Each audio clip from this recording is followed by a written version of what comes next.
Salve, salve, rapaziada, professor Leandro Levi na área, para mais um vídeo aqui no canal Geografia Pública, o canal que quer tornar pública a ciência geográfica. Hoje falaremos de um assunto muito importante que gera muita dúvida por aí. O nome é os rios voadores. Você já ouviu falar nos rios aéreos? Nos rios voadores? Na quantidade colossal de água que a Amazônia joga para a atmosfera em formato de vapor e que se desloca trazendo chuva para o centro-sul da América do Sul e para o Brasil, consequentemente? Você já ouviu falar da importância que esses rios aéreos têm, inclusive na economia do Brasil? Então fica aqui, deixa o like, compartilha o vídeo, se inscreve se você está chegando agora, faz aquele protocolo que você conhece, mas eu não quero ficar falando disso, eu quero falar de rios voadores, quero falar de Amazônia. Esse é um assunto que eu vejo que tem muita dúvida, então fica aqui, preste atenção na nomenclatura, nos nomes, eu vou falar bem pausadamente pra gente entender tudo e de forma sintética, pelo menos eu vou tentar. Para a gente entender os rios voadores, a gente precisa entender o que é a Amazônia. A Amazônia é um bioma que não está só no Brasil. Tem vários países na América do Sul que tem a Amazônia, a Bolívia, o Peru, a Venezuela, as Guianas, Suriname, a Colômbia. Vários países que têm a Amazônia. Só que mais da metade da Amazônia está no território brasileiro. Então é muita, mas não é pouca não, é muita responsabilidade do Brasil a preservação desse bioma. E eu não vou falar que é pouco importante.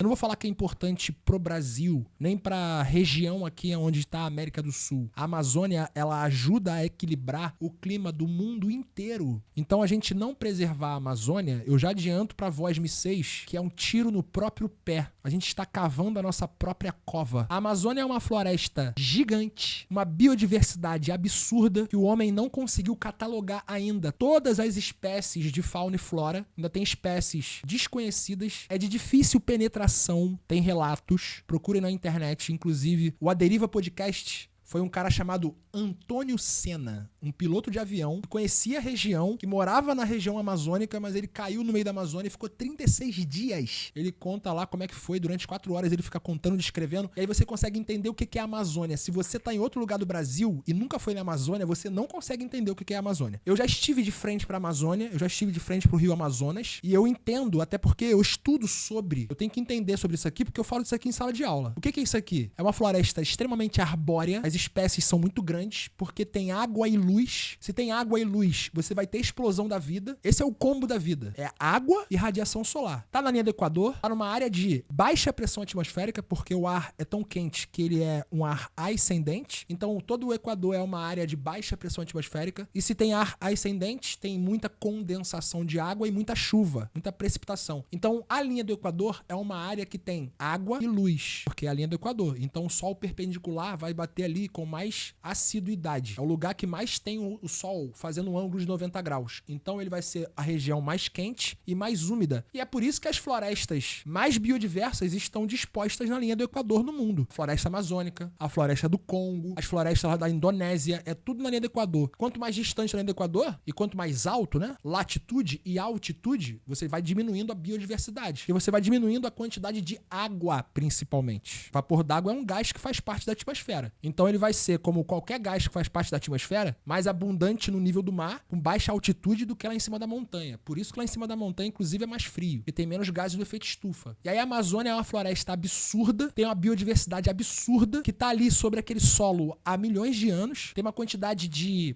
conectividades e conexões que estão acontecendo ali. Ela pega a água lá do sistema aquífero. Existe um sistema de aquíferos debaixo da Amazônia chamado SAGA. SAGA, S-A-G-A. O Sistema Aquífero Grande Amazônia. E aí o SAGA, ele é uma cadeia de túneis cheio de água no subsolo da Amazônia, aonde a própria raiz das árvores chupa a água e aí passa por todo esse caule aqui, ó, e chega nas folhas. E a Amazônia é uma floresta latifoliada, floresta de folhas largas e grandes, porque é pela folha que a floresta vai trocar a umidade com a atmosfera, com o ambiente. É pela folha larga que ela capta a água da chuva e é pela folha larga que ela, através dos estômatos, dos buraquinhos pequenininhos, que ela joga vapor d'água na atmosfera. Só que agora tu imagina milhões e milhões e milhões de árvores fazendo isso o dia inteiro, todo dia. É uma quantidade colossal de água que a Amazônia troca com a atmosfera todos os dias. E uma parte dessa água que a Amazônia joga para a atmosfera em forma de vapor não fica em cima da Amazônia. Por conta da rotação da Terra, a rotação da Terra vai fazer as massas de ar se deslocarem numa direção específica. Esse esquema aqui, ele representa o que são os rios voadores e como que eles se formam. Aqui, no Oceano Atlântico, começa todo o processo dos rios aéreos, que aqui se forma uma massa que a gente chama de massa equatorial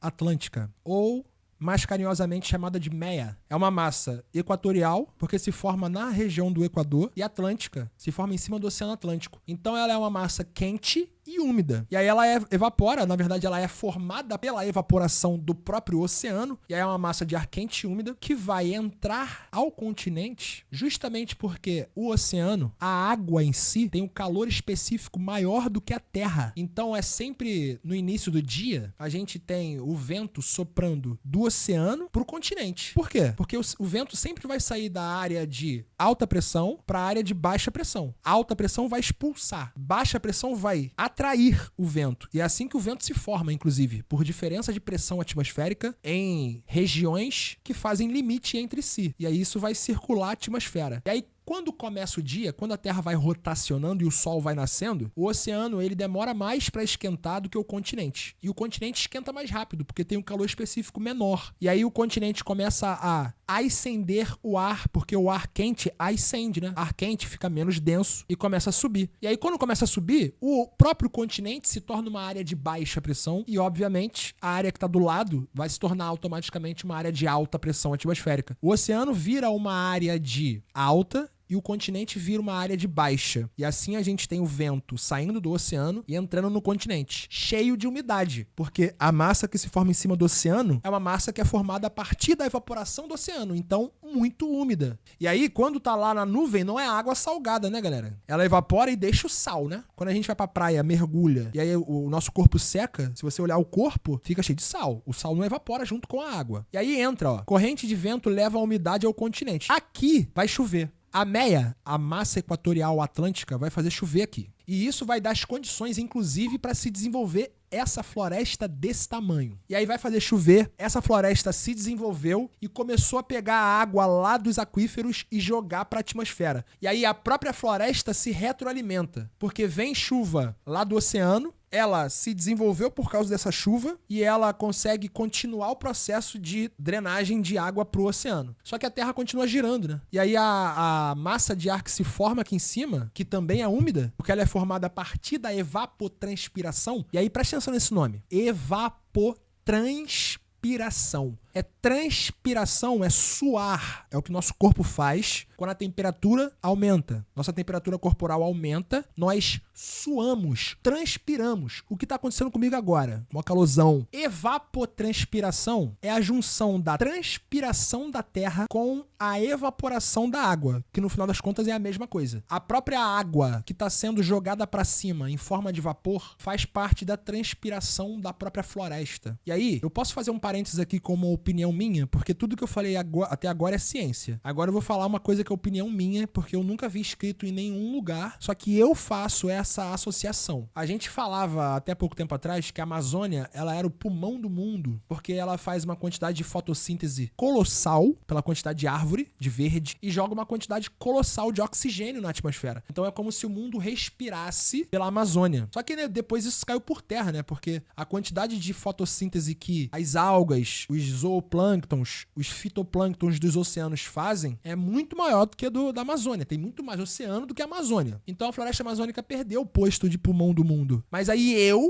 quem sou eu na fila do pão, né? Mas aí é uma teoria minha. Eu considero a Amazônia, então, a pele do mundo. Porque a nossa pele, ela, além de servir para diversas outras coisas, ela serve também para fazer a gente transpirar. É através da nossa pele, porque a nossa pele tem aqui embaixo as glândulas sudoríporas, que fazem com que, quando a temperatura do nosso corpo aumenta, ela joga água para fora, água, sais minerais, impurezas, isso como uma forma de tentar diminuir a temperatura e equilibrar a temperatura do nosso corpo. É por isso que a gente sua, e não é soa, porque quem soa é sino, né? Soa é de barulho. É sua, de glândulas sudoríparas. Mas, por que eu tô falando isso tudo? Porque a Amazônia faz isso. O nome é evapotranspiração. Transpirar é suar. E a Amazônia, ela contribui, não é ela sozinha, mas ela contribui e muito pro equilíbrio da temperatura da Terra. E além de contribuir em escala global, ela contribui e muito pros climas da sua região, da América do Sul. E, inclusive, não obstante, do Brasil. A evapotranspiração troca de umidade com a floresta. Quando a umidade que a floresta joga para cima corre nessa direção, e eu vou explicar para vocês agora o porquê que é nessa direção e não nessa direção. Por que é na direção oeste e não na direção leste? Porque a Terra rotaciona. Embaixo da massa de ar tem a Terra rotacionando. E a massa de ar não rotaciona junto. Ela não é fixa, igual nós. Nós rotacionamos juntos. Vocês estão sentindo a Terra rotacionar? Não. Então a gente está em repouso em relação à Terra. Só que a massa de ar não é igual a gente. Ela não está fixa, a Terra. Então a Terra rotaciona embaixo dela e ela vai ficando para trás. A Terra rotaciona aqui de oeste na direção leste. Na direção leste.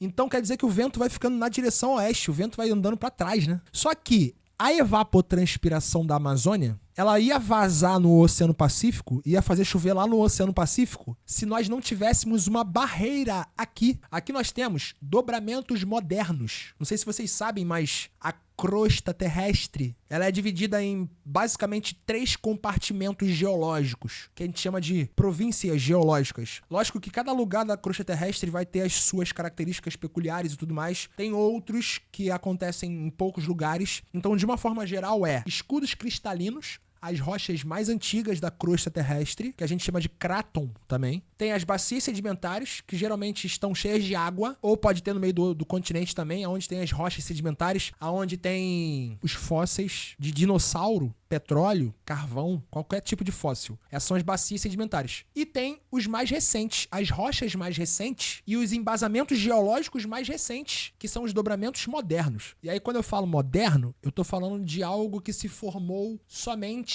há 65 milhões de anos. Tá na nossa era, a era cenozoica, uma era moderna. O que são dobramentos? Geralmente acontecem no limite entre placas tectônicas. Quando uma placa tectônica se choca com a outra, uma desce e a outra dobra para cima e formam as montanhas que nós temos no mundo hoje. Eu não sei se vocês sabem disso, não sei se é informação nova para vocês, mas segura isso aí. Se você tá me ouvindo no fone ou se você tá me ouvindo na caixinha de som, preste atenção no que eu vou te falar. Não sei se é informação demais, mas no Brasil não temos montanhas. Montanhas são os picos mais altos que nós temos no mundo hoje, e as montanhas mais perto que nós temos no Brasil é a Cordilheira dos Andes. As montanhas daqui, ó, 6, 5, 4, 7 mil metros de altitude. Lá na Ásia tem a Cordilheira do Himalaia, com o Monte Everest com 9 mil metros de altitude, com 8 mil, 7 mil. Isso é montanha. Aqui no Brasil, a gente tem o pico mais alto, que é o Pico da Neblina, com 2.995. Não chega nem a 3 mil. Então, no Brasil, tecnicamente, nós não temos montanhas. Qual é a explicação disso? O território sobre onde está o Brasil hoje é um território muito antigo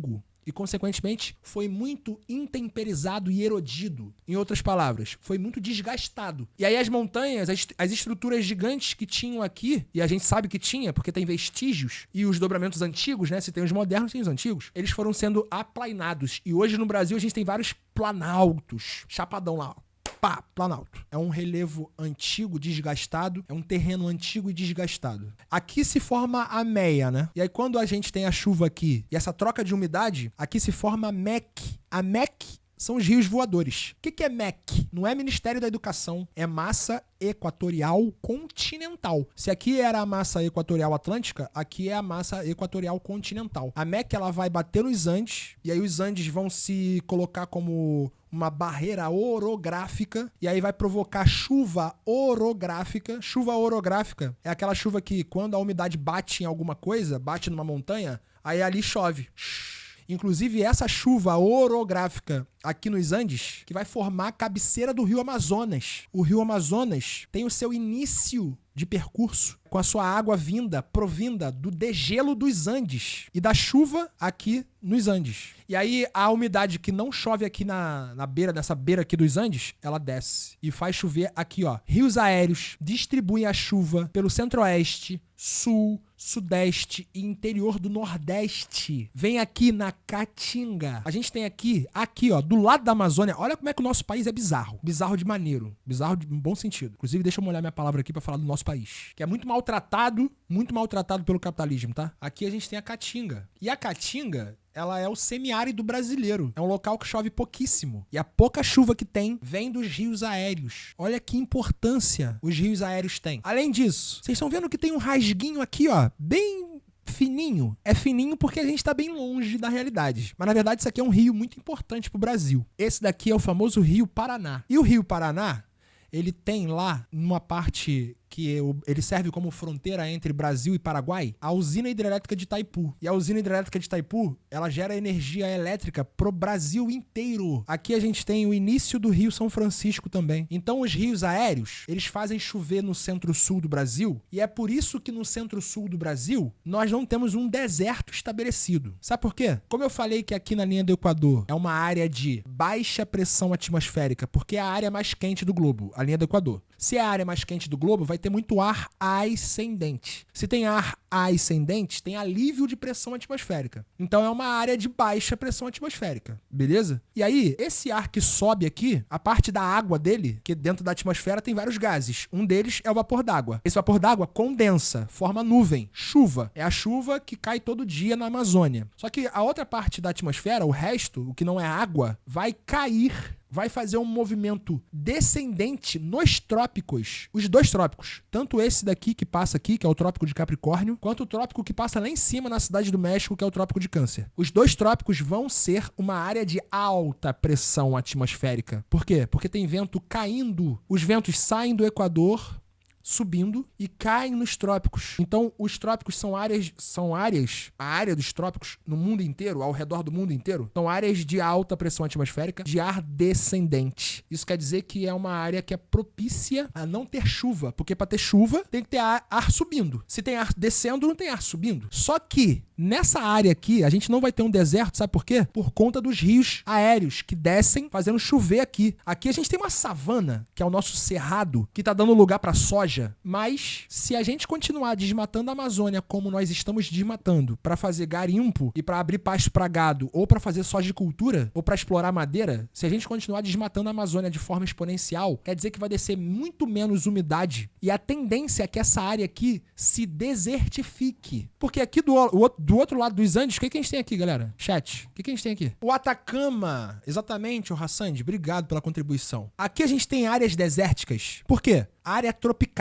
Trópico, a tendência é que seja deserto. Aqui, do outro lado dos Andes, não vem os rios aéreos, porque os rios aéreos não conseguem ultrapassar os Andes. E aí aqui, essa área aqui, que é o deserto do Atacama, o Salar de Uyuni, aquela área extremamente seca, ela fica enclausurada entre as montanhas dos Andes e o Oceano Pacífico, no qual aqui na beira do oceano passa uma corrente marítima fria. Corrente marítima fria não tem evaporação de água e não gera chuva. Então vários fatores convergiram para a gente ter esse deserto aqui. E aqui a gente não tem a continuação do deserto, aqui do outro lado dos Andes, no centro-sul do Brasil, por conta dos rios aéreos. Se a gente continuar deixando eles passarem a boiada, a gente vai diminuir cada vez mais a quantidade de umidade que desce da Amazônia, a gente vai ter problema de abastecimento de água, a gente vai ter problema de produção de energia elétrica, a gente vai ter problema de navegabilidade nas nossas hidrovias, então a gente vai ter problema de vários cunhos. O PL 490, que é o marco temporal das terras indígenas, se for aprovado e colocado em prática, significa a destruição da Amazônia. Terras indígenas. Mapa. Olha onde está a maior parte das terras indígenas no Brasil. Aonde, galera? Fala comigo, chat. Está na Amazônia. Se essas terras não continuarem como terras indígenas demarcadas e forem entregues aos ruralistas, a gente vai ter mais destruição da Amazônia do que a gente já tem. Sem a Amazônia, o centro-sul vira deserto. E aí aqui nós temos os desertos, ó. Deserto do Saara, deserto da Arábia Saudita, deserto de Gobi, deserto de Kalahari, na Namíbia, deserto do Atacama, deserto da Austrália, que tem o deserto de Outback. E aí aqui no centro-sul do Brasil só não é deserto por conta das águas provindas da irrigação dos rios aéreos. Quadrilátero afortunado, irrigado pelos rios aéreos vindo da Amazônia. Se a gente continuar desmatando a Amazônia, o centro-sul brasileiro vai desertificar e a gente vai ter problemas de todos os cunhos que eu acabei de falar. Se você curtiu o vídeo, deixa o like, deixa aqui embaixo nos comentários temas que vocês têm dúvidas pra gente esclarecer aqui. Deixem suas perguntas nos comentários, eu vejo todos e tento responder todos. Vou fazer enquanto dá, porque quando chegar a 1 milhão de inscritos, amigo, esqueça tudo. É isso, galera, até o próximo vídeo, valeu, tamo junto.